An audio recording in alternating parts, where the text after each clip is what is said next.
bon, j'assume, je vous le dirai pour les autres services de l'établissement de santé, cet établissement nous apparaît complètement, parfaitement dimensionné au bassin de population du territoire cognaçais. Donc vous avez compris que là, il est question de maîtrise des charges, donc il n'est pas question pour nous, ARS, de valider une hypothèse qui consisterait à réduire la voilure des services de l'hôpital de Cognac. Premier point.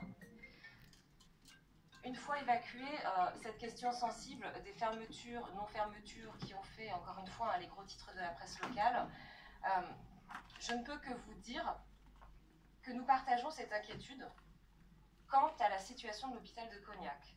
Si nous n'avons pas de problème de charge, nous avons un problème de recettes.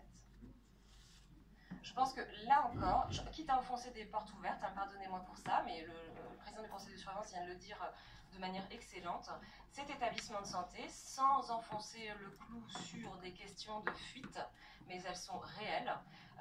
Il faut aussi se reporter au rapport de la Chambre régionale des comptes qui, de mémoire, indiquait que sur la discipline médecine, pour laquelle on peut considérer que l'hôpital est en situation de monopole aujourd'hui, la part de marché de l'hôpital était inférieure à 50%. D'accord ?